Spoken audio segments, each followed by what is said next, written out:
안녕하세요. 네, 이강욱 선교사입니다. 찬송가 가사처럼 세월이 살같이 빠르게 흘러가는 것 같습니다. 제가 광천교회 온 지 23년이 지났어요. 30살에 광천교회 전도사로 와서 결혼도 하고 목사도 되고 선교사도 되고 17년 동안 선교지에서 사역을 했습니다. 파송받은 지 오래되다 보니까 이제 한국을 가끔 방문해서 교회에 오면 제가 이렇게 모르는 분들이 더 많아요. 근데 또 이제 중간중간에 저를 아시는 분들이 계시거든요. 또 이렇게 또 아시는 분들의 특징은 눈이 지나가다 마주치면 살포시 웃어주시는데, 그로 인해서 제가 또 긴장도 풀리고 마음이 편안함을 느낍니다. 말씀을 전하기 전에 연관된 내용이어서 제 사역에 관련된 이야기를 잠깐만 하도록 하겠습니다. 사진 몇 장 넘어갈 텐데요. 자연스럽게 보시면서 제 이야기를 들어주시면 좋겠습니다. 태국 북부의 치앙마이라는 도시, 혹시 가본 분 계실지 모르겠지만 저는 좀 독특한 사역을 했습니다. 현지인들을 대상으로 사역을 한 게 아니고요. 한국 선교사님들의 자녀들, 영어로 미셔너리 키즈, 줄여서 MK라고 할게요. 이 MK들과 함께 공동생활을 하면서 이 아이들을 양육하는 사역을 했습니다. 제가 있던 곳의 이름이 푸른 초장인데요. 가정공동체로 존재하는 곳인데요. 이곳은 저희가 세운 곳은 아니고요. 저희가 같이 사역하는 선교팀인 KGAM이라는 단체에서 자녀 교육의 문제를 안고 있는 선교사 가정들을 돕기 위해서 1997년에 세운 기관입니다. 저희가 그곳에서 MK들과 함께 저와 아내가 대리 부모로 사역을 하면서 가장 중요한 게 뭐죠? 밥 먹이는 거잖아요. 아이들 삼시세끼 밥 먹이고 또 아이들의 인격과 신앙의 부분들을 양육하는 그런 사역을 해왔습니다. 참 긴 시간이더라고요. 17년 반 정도 되었는데 후원해 주시고 또 기도해 주신 우리 맑은생 광천교회 모든 성도님들께 깊이 감사의 말씀을 드립니다. 저희 근황을 잠깐 말씀드리면, 왜 근황을 말씀드리냐면 안식년으로 들어온 지 2달 됐는데 이제 어떤 분들이 마음속에 저 선교사는 왜 안 가고 여기 계속 있지 이런 생각하실 수 있어서 지난 7월 초에 안식년을 맞아서 한국에 들어왔습니다. 2달이 되었어요. 저희가 한국에 집도 없고 또 어떤 분들은 저희가 불교 국가인 태국에서 사역을 했기 때문에 절도 한 채 있을 거라고 생각하실지 모르겠지만 말 그대로 집도 절도 없는 저희에게 교회 게스트룸을 사용할 수 있게 해주셔서 너무 감사드립니다. 성경에 나그네를 환대하는 것이 얼마나 복된 일인가 우리에게 말씀해주고 계신데 그런 일을 실천하고 계신 우리 맑은생 광천교회에 하나님께서 하늘의 귀한 것들로 가득 채워주시기를 기도합니다. 혹시 제가 교회에서 아주 편안한 복장으로 돌아다니고 있는 모습을 보시더라도 너무 놀라지 마시고 이해해 주시기를 부탁드리겠습니다. 어쩌다 보니 제가 목자 반 개강수련회의 말씀을 전하게 되었습니다.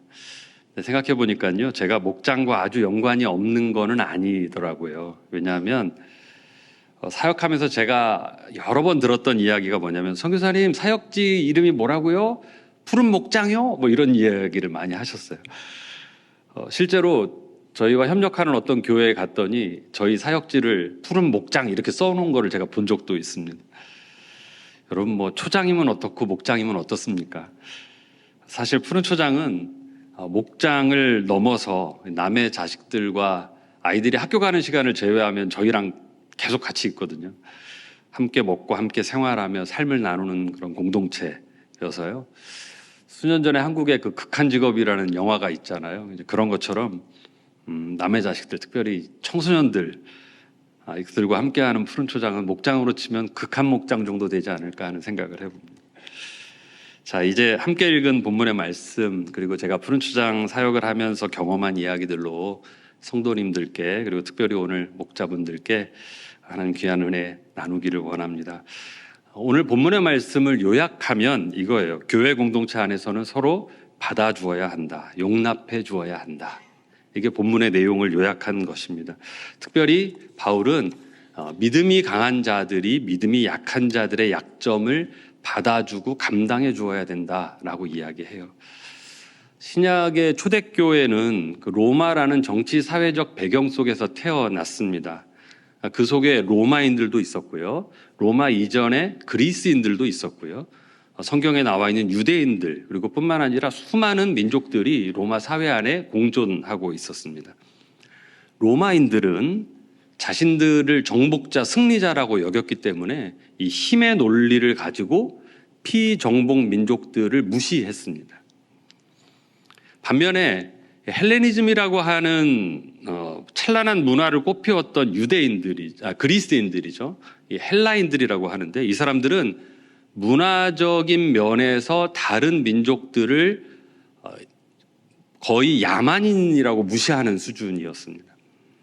게다가 여러분 유대인들은 어땠을까요? 이 사람들은 종교적인 이유로 자신들을 제외한 모든 이방인들을 다 야만인으로 여기던 시대였습니다. 당시 여러 지역에 존재했던 초대교회들 안에는 특별히 바울 서신을 보면요, 이 로마 교회와 고린도 교회 안에 이게 굉장히 큰 이슈였어요. 그리스도 안에서 그리스도의 사랑으로 하나가 되어야 될 공동체가, 교회가 혐오, 증오 이로 인해서 분열되고 망가지고 있었던 것입니다. 오늘 본문 3절 말씀에서 바울이 이런 로마 교회에 이렇게 권면합니다. 예수 그리스도처럼, 예수 그리스도께서 우리의 연약함을 짊어지시고 모든 고난을 당하셨던 것처럼 너희도 서로 받아주어라. 제가 이 말씀 묵상하면서 여러분과 나누고 싶었던 첫 번째 이야기가 뭐냐면 바로 여러분의 자리를 지키라라는 내용이에요. 인류의 역사를 통해서 우리가 알고 있는 한 가지 사실이 뭐냐면 하나님은요, 자리를 지키는 사람을 통해서 역사하신다라는 거예요. 그리고 그 모범이 되어주신 분이 누구냐? 바로 우리 예수님이셨습니다. 하나님의 구원을 이루기 위해서 하나님이 인간이 되신 성육신, 여러분 그거는요 예수님 말고는 그 누구도 할 수 없는 일이었어요. 그런데 예수님께서요 그 어려운 자리를 피하지 않고 하나님이 세우신 그 자리를 예수님 지키심으로 말미암아 하나님의 일들이 이루어졌다라는 것입니다. 20년 전쯤에 우리 광천교회가 목장으로 전환을 하게 되었어요. 여기 기억하시는 분들 계실 거예요. 그때 먼저 교역자들이 목장과 목자 훈련을 했습니다. 그리고 나서는 성도님들 중에서 목자 후보생들을 뽑아가지고 그룹으로 나누어서 목장 모임을 했습니다. 그러니까 지금으로 치면 목자반이 첫 개강을 한 거예요. 20년 전에. 당시에 저도 남성 목장 한 그룹, 여성 목장 한 그룹을 맡아서 리드를 했습니다. 여러분 제가 목장 인도를 잘 했을까요? 못했을까요? 했다고 해주셔서 감사하지만 그렇지 못했어요. 당시에 교회에 함께 있었던 부목사님들 아마 기억하실 거예요. 그 목사님들이요, 제가 어떻게 해도 도무지 비빌 수 없을 만큼 하나같이 인격도, 신앙도, 실력도 훌륭하신 분들이었어요. 그러니까 그분들에 비해서 저를 생각하니까 제가 무슨 마음이 드냐면 저희 그룹 모일 때마다, 저희 그룹원들을 볼 때마다 죄송한 마음이 드는 거예요. 아유, 지질이 복들도 없지. 하필 나 같은 사람한테 걸려가지고 이런 생각이 들었어요. 근데 그치만 티를 낼 수는 없었습니다. 안 할 수도 없었어요. 이문희 목사님 무서워서 안 할 수 없었던 건 아니에요. 어쨌든 맡겨주셨으니까 그 자리를 지켜야 되잖아요. 그래서 지켰다고요. 근데 여러분, 이번에 한국에 와서 제가 놀라운 이야기를 하나 듣게 되었어요. 제가 집에서 저녁을 먹고 뒤에 천장산에 식구들과 함께 산책을 가기 위해서 편안한 복장으로 막 나오는데 당시 저의 그룹에 계셨던 한 집사님, 그 당시에 집사님이셨어요. 그 집사님 만나게 되었어요. 근데 그분의 말씀이 이거예요. 그 목자 훈련 시간에 본인이 은혜를 많이 받았다고요. 본인의 믿음이 많이 성장하셨다라는 거예요. 제가 그분의 말씀을 듣고 산책하는 내내, 산책을 다녀와서도요, 제 마음에 큰 울림이 있었고 깨달음이 있었어요. 뭐냐면 내가 능력이 부족하고 전혀 뭘 할 수 있는 그런 게 없어도 하나님이 나를 세워주신 그 자리를 내가 지키는 것만으로도 하나님은 일하시는구나. 사랑하는 여러분, 호렙산에서 하나님께서 모세를 부르셨을 때 모세가 얼마나 안 가겠다고 버텼습니까? 나는 말을 잘 못합니다. 나 말고 자격이 되는 보낼 만한 사람을 보내라고. 하도 버팅기니까 하나님 화를 내시잖아요. 그러니까 그 화를 입고 모세가 마지못한 걸음으로 바로 앞에 나갑니다. 그래서 여러분 어떻게 되었습니까?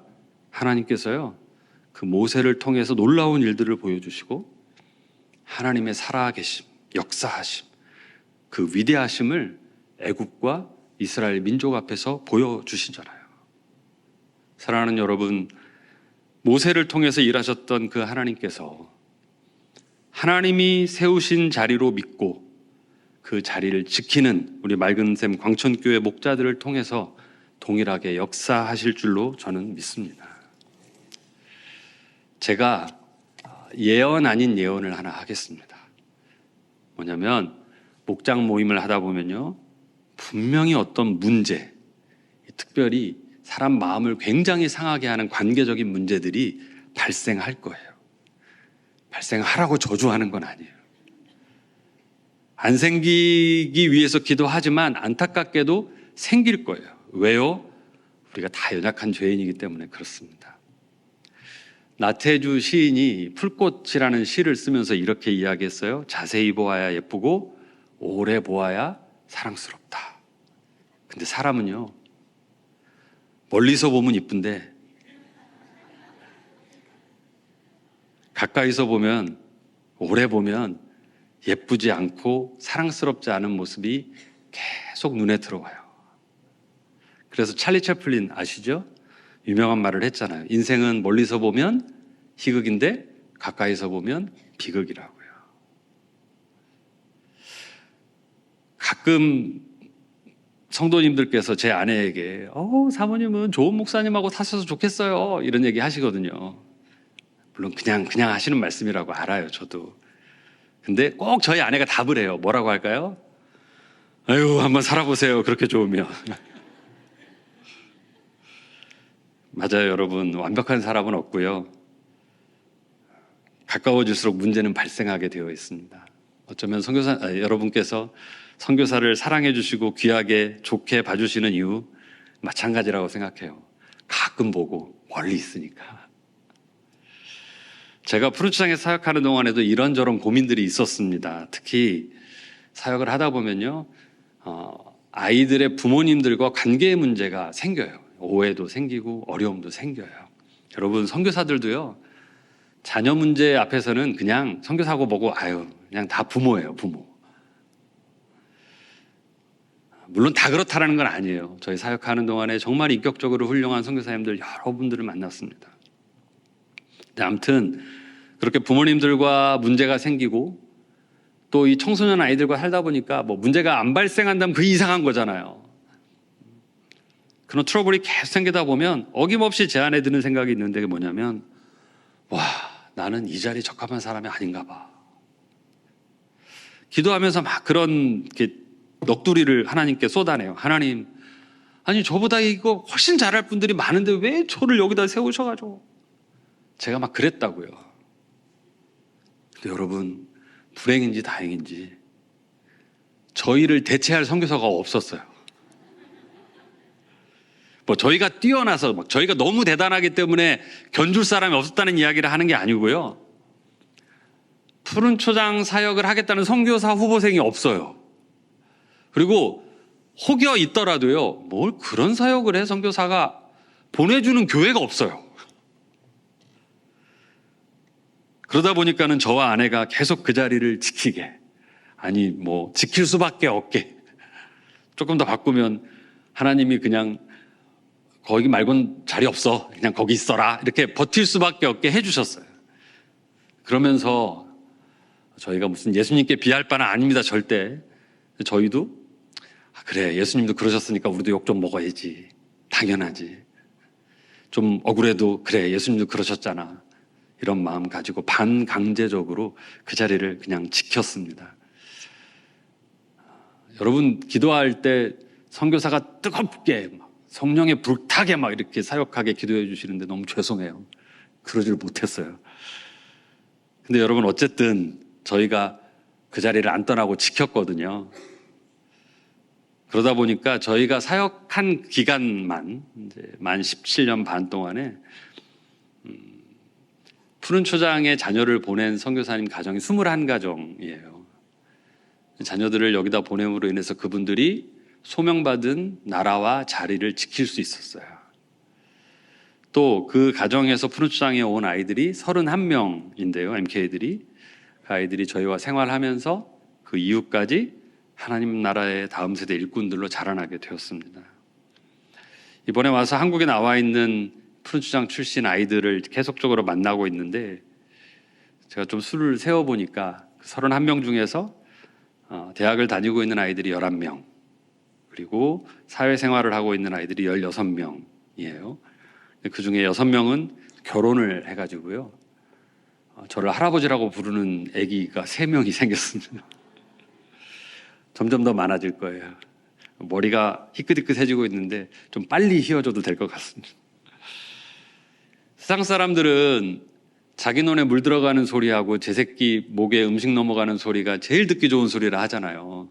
근데 저는요, 여기서 고등부 사역했을 때 제 제자들 아주 떼거리로 몰려와서 저희 혼을 혹 빼놓고 가는데요. 이 아이들이 그들의 자녀들까지 믿음으로 자라가려고 애쓰는 그 모습을 보는 것, 그리고 또 푸른 초장의 아이들이 어려운 삶의 자리에서도 꿋꿋이 하나님의 말씀대로 살아가려고 하는 그 모습을 보는 게 저는 그렇게 배가 부르고 좋더라고요. 자신의 자리를 지키는 것 별거 아닌 것 같습니다. 하지만 중요한 일입니다. 교회도 보면 예배의 자리, 기도의 자리, 섬김의 자리를 정말 이름 없이 빛도 없이 지키고 계시는 분들이 계셔요. 저는 그분들이 교회의 기둥들이라 생각합니다. 여러분, 그 자리를 지키는 게 쉬워서 그 자리를 지키고 있는 것일까요? 아니에요. 여러분, 기둥이 건물을 버티려면 얼마나 큰 힘이 들겠습니까? 좀 마찬가지라고 생각해요. 그러나 기둥처럼 하나님이 나를 세우신 그 자리라고 믿고 그곳에서 그리스도의 몸된 교회를 섬기고 세워가는 것 쉬운 일 아니지만 그 자리를 지켜나가는 분들 참 대단하고 응원합니다. 이번에 와서 보고 들으니까 제가 선교지에 가서 푸른 초장에서 자리를 지키는 동안에도 이미 그 전부터 교회의 그 부서와 섬김의 자리에서 그 자리를 지키고 계셨던 분들 중에 여전히 그 자리를 지키고 계시는 분들이 있다라는 이야기를 들었어요. 다 귀한데 특별히 주일학교 교사로 섬기시는 분들, 와, 저도 청소년들과 함께 지내다 보니까 이 아이들의 세대가 얼마나 빠르게 그리고 참 감당할 수 없게 변하는 걸 알거든요. 그런데도 그 자리를 지키고 계신 선생님들 너무 대단하십니다. 또 더 어린 부서로 가면 그냥 다 차차하고서라도 여러분 부서실이 의자가 아니고 맨바닥이잖아요. 나이 들면 거기서 일어나고 앉는 것도 힘드실 텐데 정말 대단하세요. 하나님께서 관절과 근육에 특별한 힘을 주시기를 축복합니다. 갈라디아서에서 바울이요, 포기하지 아니하면 때가 이름에 거둔다, 우리에게 말씀해주고 계세요. 여러분이 어떤 모습이고 어떤 상태이건 간에 하나님이 여러분을 세우신 그 자리를 잘 지키고 버티시면 하나님께서 여러분의 그 모습을 통해서 꼭 열매 맺게 해주실 줄로 믿습니다. 두 번째 여러분과 나누고 싶은 말씀은요, 받아주라는 거예요. 본문 7절 말씀에 받으라, 이건 명령의 말씀입니다. 또 1절에 이 마땅히라는 말씀이 들어가 있거든요. 근데 이 표현을 원어적인 의미로 보면 뭐냐면 꼭 해야 된다, 해야만 한다, 이런 말이에요. 그러니까 이것은 우리가 누군가를 받아줄 때 단순히 그냥 상대방의 약점을 관용해주고 참아주는 정도의 수준이 아니라 적극적으로 도와주는 거예요. 강한 자가 연약한 자의 약점을 가지고 와서 내가 빼앗아 오는 거예요. 그것을 내 품에 안거나 내 어깨에 짊어지고, 그래서 그 약한 자들로 하여금 자신들의 약점을 잘 감당해낼 수 있도록 도와주어야 된다는 거예요. 제가 푸른추장 사역을 하면서 늘 마음의 이정표처럼 두고 있던 말씀이 있습니다. 데살로니가전서 5장 14절 말씀인데요. 우리 한 목소리로 같이 좀 읽었으면 좋겠습니다. 시작. 또 형제들아 너희를 권면하노니 게으른 자들을 권계하며 마음이 약한 자들을 격려하고 힘이 없는 자들을 붙들어주며 모든 사람에게 오래 참으라. 공동체 생활을 하다 보면요, 게을러가지고 늘 민폐를 끼치는 아이들이 있어요. 그런 아이들을 훈계하라고 하십니다. 마음이 약해가지고 금방 낙심하고 자책하고 우울해하는 아이들이 있어요. 그런 아이들은 위로하고 격려하라 하십니다. 또 믿음이 없거나 믿음이 약한 아이들은 도와주고 세워주라 하세요. 그리고 모두가 중요해요. 너가 좋아하는 아이들만 아니고 네 말 잘 듣는 아이들만 아니고 너에게 맡겨주신 모든 아이들에게 오래 참으라. 저는 이 말씀을 딱 저에게 주신 말씀으로 믿었습니다. 제가 푸른추장 사역을 100% 다 잘할 수는 없지만 이 말씀대로만 해도 꽤 괜찮은 사역을 하는 선교사라고 생각했어요. 그런데 여러분, 이 말씀대로만 하는 것도 정말 장난이 아니더라고요. 특히 맨 마지막에 오래 참으라. 이 정말 안 돼요. 한두 번은 참겠어요. 여러분, 제가 막 처음부터 화내고 열내고 막 이런 사람 아닙니다. 그런데도 한두 번은 참아주는데 변하지 않는 아이들이 있거든요. 똑같은 생각을 하고 똑같은 행동을 반복하는 아이들이 있으면 어떻게 될까요? 제 이름에 욱자가 있잖아요. 제 딸이 그 욱자가 우카룩자라 그러더라고요. 그래서 강할 깡자에 우카룩자, 강하게 욱한다 뭐 이렇게 제 딸이 풀던데 사실 저는 편안할 깡자에 빛날 욱자입니다. 오해하지 마십시오. 근데 아무튼 제가 푸른추장에서 가끔 막 헐크가 되는 순간들이 있다고요. 여러분, 아이들이요, 엄마나 아빠가 자기의 이름을 부를 때 특별히 성을 넣어서 부를 때는 조심해야 된다는 것을 본능적으로 알아요. 예를 들면 이거예요. 제가 제 아들 윤재가 이상한 짓을 하면 윤재야, 이윤재! 이렇게 나갔잖아요. 보통 2번까지는 참아요. 근데 3번째는 못 참아요. 근데 여러분, 성경을 보면요, 우리 주님은 정말 오래 참으시고 기다려 주십니다. 왜냐면요, 참아주면 변하니까 그래요. 그런 생각을 해봐요. 와, 하나님은 왜? 하나님은 전능하시고 능치 못한 일이 없으신데 그냥 혼자 일하면 되실 것을, 아니 그냥 혼자 일하면 되시는데 굳이 꼭 연약한 우리와 함께 일하겠다고 왜 그러실까? 여러분, 아브라함도 보세요. 제가 아브라함을 까는 건 아니에요. 우리가 지난 8월 달에 큐티하면서 봤잖아요. 아브라함이 지금은 믿음의 조상이라고 불려지지만 그가 처음부터 믿음이 엄청 좋았을까요? 아니었어요. 하나님의 약속의 말씀이 있었잖아요. 땅에 대한 약속의 말씀, 자손에 대한 약속의 말씀이 있었음에도 불구하고 기근이 나니까 어때요? 그 약속의 땅을 버리고 애굽으로 가잖아요. 또 자기들이 나이 많이 먹어서 더 이상 아기를 낳을 수 없다고 생각하니까 나의 후사는 엘리에셀입니다. 나의 후사는 이스마엘입니다. 이러면서 속된 표현으로 똥볼 차고 있잖아요. 계속 앉아서. 여러분 죄송해요. 제가 청소년들하고 있다 보니까 이런 좀 생동감 넘치는 과한 표현들이 있어요. 근데 조금 이해해 주세요, 여러분. 근데 아무튼 그런데요, 하나님이 어떻게 하셨냐면요, 참아주셨어요. 아니, 그냥 우리가 생각하는 것처럼 단순히 참고 용납하는 수준이 아니라 아까 제가 풀어드린 것처럼 바로에게 가시잖아요. 그리고 아브라함을 도와주시잖아요. 또 아브라함에게도 나타나셔서 내가 너를 완전하게 할 거야. 나는 전능하신 하나님이니까 그렇게 할 거야. 그렇게 말씀하시면서 뭐라 그래요? 사라를 통해서, 못 깨달으니까 그냥 다 찍어주시죠. 사라를 통해서 아들을 낳을 건데 이름이 이삭이야. 아주 정확하게 말씀해주고 계세요.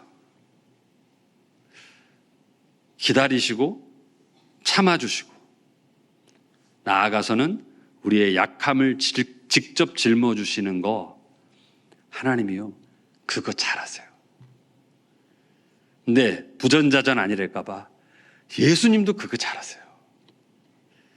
3년이나 제자들을 데리고 다니면서 훈련시키셨는데 예수님 돌아가실 때까지 제자들의 관심사 뭐였어요? 누가 크냐? 누가 더 높은 데 올라가냐? 제가 푸른추장 아이들에게 늘 하는 말이 뭐냐면, 너희는 세상의 빛이 되어야 된다, 세상의 소금이 되어야 된다. 그러니까 착하게 살아라, 섬기며 살아라, 주고 살아라, 양보하며 살아라, 희생하며 살아라, 이런 일 자꾸 이야기하는데, 우리 아이들이 저랑 3년 넘게 같이 있으면서 이런 식으로 변하지 않았다면, 그래서 세상의 욕심 끝까지 붙들고 살았다면, 저 같으면요, 그 아이들에게 제가 뭐라고 그랬을 거냐면, 이런 멍멍이 같은 것들 이랬을 거예요. 왜요, 여러분? 서당계도 3년이면 변하잖아요. 전 그냥 포기하고 버렸을 거라고요. 심지어 수제자인 베드로 어떻게 했습니까? 예수님이 경고를 주셨음에도 불구하고 잊어버렸어요. 3번이나 예수님 부인하고 심지어 저주하고 나서 얼마나 큰 자괴감에 시달리다가 자기 원래 살던 갈릴리 바다로 돌아가 버렸잖아요. 그런데요, 예수님께서 그 베드로를 한 번 더 받아주세요. 우리 같으면 내가 좀 용서해주고 싶은 마음 있으면 이렇게 불렀을 거예요. 일로 와. 이랬을 거예요. 예수님이 찾아가 주셨어요. 말도 걸어주시고 약함을 이해하시고 그의 마음속에 깊이 자리한 상처를 치유하시고 회복시켜 주셨습니다. 그 받아줌으로 인하여 아브라함도 믿음의 조상이 되었고요, 베드로도 초대교회의 위대한 사역들을 감당할 수 있게 되었습니다. 받아주시는, 끝까지 받아주시는 그 우리 주님의 모습, 그 모습을 담는 저와 여러분 되기를 축복합니다. 우리가 그렇게 되면 변할 거예요. 변한다고요. 물론 여러분, 갑자기 안 변해요. 사람이 갑자기 변하면 죽을 때가 된 거예요.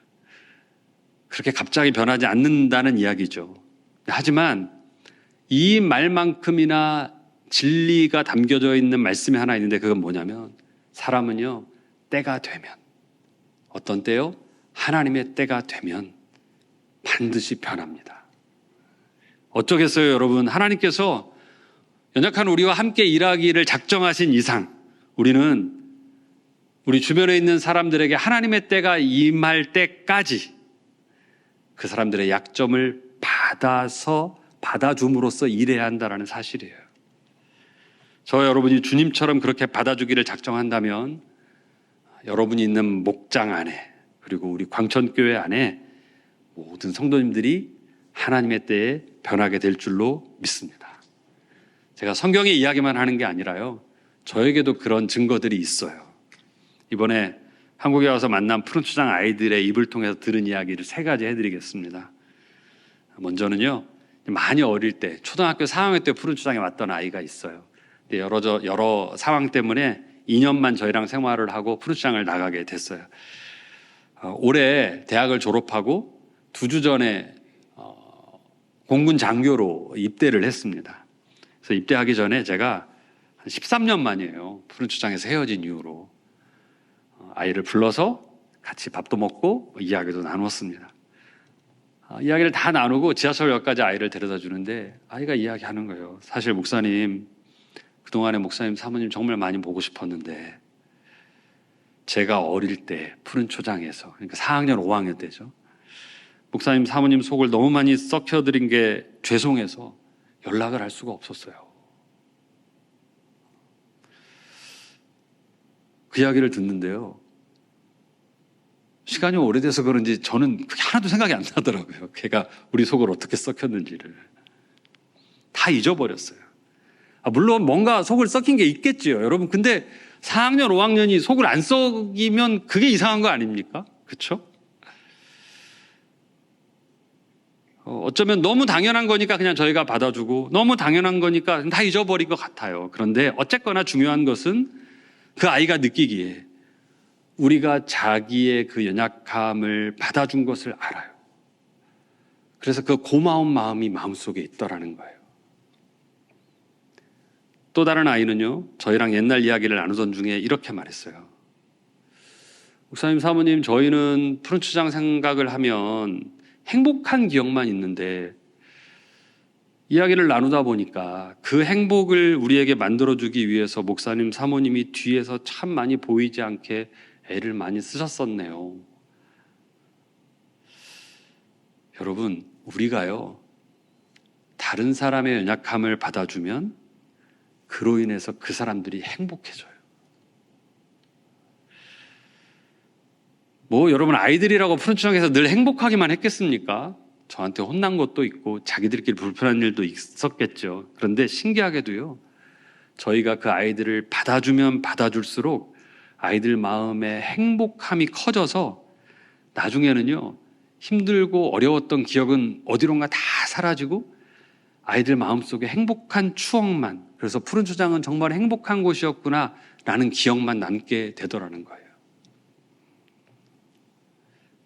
마지막 세 번째, 또 다른 아이가 대화 중에 이런 말을 했어요. 목사님, 저는 푸른초장 아니었으면 예수 안 믿었을 거예요. 뭐지 싶으시죠? 푸른초장에 와 있는 아이들이 다 선교사 자녀들인데 예수를 안 믿어? 뭔 말이야? 이렇게 생각하실 수도 있겠어요. 여러분, 우리가 어떤 환경에서 어떤 모습으로 태어났던지 간에 누구나 하나님을 개인적으로 경험하게 되는 순간이 있잖아요. 또 인생의 어려운 순간에 과거의 은혜의 때를 기억하면서 하나님을 붙드는 순간이 있잖아요. 제가 그 아이의 지금까지 살아온 히스토리를 다 나눌 수는 없지만 중요한 것은 푸른초장에서의 삶이 그 아이로 하여금 하나님을 경험하게 하였고 하나님을 붙들게 하였다라는 것입니다. 이 세상은요, 참 다른 사람을 못 받아주는 것 같아요. 아니, 그냥 받아주지 않는 정도가 아니라 뭔가 조금만 다르면 낙인을 찍고 무시하고 배척하고 심지어는 괴롭히기까지 합니다. 저는 받아주지 못하는 우리의 모습이 결국 이 사회의 여러 가지 아픈 문제들을 야기하고 있다고 생각합니다. 가정에서 조금만 더 받아줬으면, 학교에서 조금만 더 받아줬으면, 교회에서 조금만 더 받아줬다면 지금 벌어지고 있는 학교 안에 많은 문제들이며 이 사회 속에서 발생하는 말도 안 되는 사건과 사고들이 여러분 정말 많이 줄어들지 않았겠습니까? 바라기는 우리 맑은생 광천교회의 모든 목장 안에서, 나아가 우리 교회 안에 있는 모든 가정 안에서 이런 받아줌이 있기를, 그래서 서로가 감사하게 되고 행복해하고 구원받은 하나님의 사람으로 온전해져 가는 공동체가 되기를 주님의 이름으로 축복합니다. 말씀을 정리하겠습니다. 선교사로 있으면서 제가 17년 동안 빚을 많이 줬어요. 빚쟁이가 됐어요. 얼마나 졌냐면 셀 수 없이 많이 줬습니다. 무슨 빚을 졌냐? 로마서 13장 8절 말씀이 이야기하는 사랑의 빚을 졌습니다. 많은 성도님들께서 선교사들을 위해서 기도해 주세요. 기도 제목을 드리면 중보기도실에서 끊임없이 기도해 주세요. 공예배 때 장로님들도 앞에서 빠지지 않고 선교사들을 위해서 기도해 주시고, 새벽에도 심야에도 선교사를 위한 기도 절대 빠뜨리지 않고 기도해 주세요. 또 선교지에 특별한 필요가 있으면 거룩한 부담으로 알고 도와주세요. 지금처럼 한국교를 방문하면 따뜻한 마음, 또 말로, 또 행복한 식사로, 물질로 섬겨주세요. 무엇보다 우리 광천교회는요, 저희가 사역하는 동안에 단 한 번도 또 숫자로 표현되어질 수 있는 선교의 열매, 외적인 열매죠. 그거 저희에게 요구하면서 스트레스를 주지 않으셨어요. 저희를 믿어주셨고 교회가 저희를 그렇게 받아주셨습니다. 그래서 너무 감사해요. 부족한 저희를 받아주셔서 긴 시간 동안 부족하지만 저희가 사역할 수 있었고요. 저희의 연약함을 알고도 눈 감아 주셔서 푸른추장의 MK들이 고마움과 행복한 추억으로 살아올 수 있었습니다.